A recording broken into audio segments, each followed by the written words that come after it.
নির্বাহী আদেশ উপেক্ষা করে সরকারি ছুটির দিনে বুধবার অফিস করেছেন খুলনা ওয়াসার উপব্যবস্থাপনা পরিচালক ঝুমুর বালা সহ কয়েকজন জ্যেষ্ঠ কর্মকর্তা। 3 দিনের রাষ্ট্রীয় শোক ঘোষণা করা হলেও প্রতিষ্ঠানটিতে জাতীয় পতাকা অর্ধনমিত করা হয়নি, এমনকি কালো পতাকা উত্তোলন করেনি কর্তৃপক্ষ।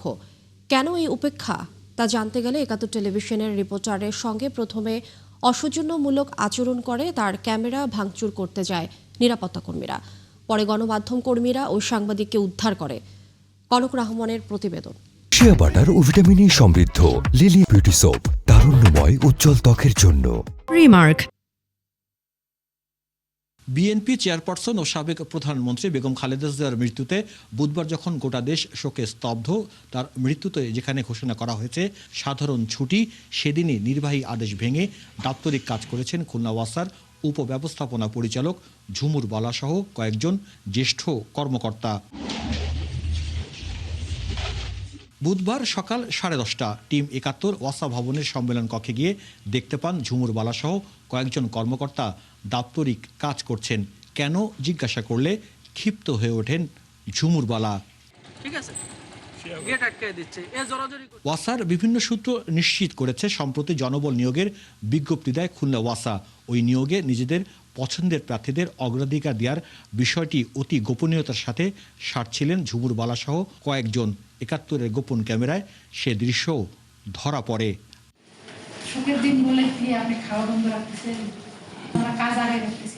বুধবার ওয়াসা ভবনে গিয়ে দেখা যায় শোকের দিনে জাতীয় পতাকা অর্ধনমিত করা হয়নি, উত্তোলন করা হয়নি কালো পতাকাও।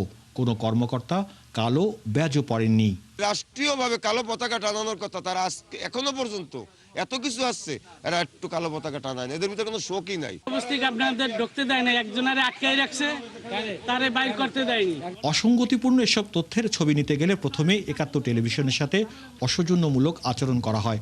পরে ক্যামেরা ভাঙচুর করতে যায় নিরাপত্তা কর্মীরা। এক পর্যায়ে তারা ৭১ টেলিভিশনের সাংবাদিক রাজু হাওলাদারকে 1 ঘন্টা আটকে রাখে। খবর পেয়ে অন্যান্য গণমাধ্যম কর্মীরা তাকে উদ্ধার করেন। এ সময় ওয়াসার প্রধান ফটকে তালা ঝুলিয়ে দেওয়া হয়। ৭১ টেলিভিশনের সাংবাদিক সহ আরও কয়েকজন গণমাধ্যম কর্মী সেখানে তথ্য সরবরাহ করতে যায়, তখন তাদের সাথে তাদের অপমান অপদস্থ করে। একজন সংবাদকর্মীর উপর যে হামলার ঘটনা ঘটেছে সেটি শুধুমাত্র যে একজন ব্যক্তির উপর হামলা ঘটেছে তা না, আমরা মনে করি একটা স্বাধীন গণমাধ্যমের উপর হামলা। গ্রাহক সেবা হতো তাহলে সেটা একটা ক্ষমা করা জরুরি খাত, কিন্তু তারা দাপ্তরিক কাজ করেছেন। দাপ্তরিক কাজ শুক্রবার শনিবার করতে পারতেন তাদের যদি কাজ পেলে থাকে, একটা বিশেষ দিনই। মানে এই ব্যক্তিটা এদেরকে আমরা পূর্বে চেনি, ওয়াসায় কারা এরা, তারা বিগত ফ্যাসিস্ট সরকারের সুবিধাভোগী লোকজন। গণমাধ্যম কর্মীরা যখন ওয়াসা অফিসের সামনে অবস্থান নেন তখন ব্যক্তিগত গাড়িতে দ্রুত অফিস ত্যাগ করেন ঝুমুর বালা। এসব বিষয় নিয়ে একাধিকবার খুলনা ওয়াসার ব্যবস্থাপনা পরিচালক মোহাম্মদ কামরুজ্জামানের সাথে মোবাইল ফোনে যোগাযোগ করা হলে তিনি ফোন ধরেননি। এদিকে পুরো ঘটনার সুষ্ঠু তদন্ত ও দোষীদের শাস্তির দাবি করেছেন খুলনার গণমাধ্যম কর্মীরা। কনক রহমান, ৭১, খুলনা।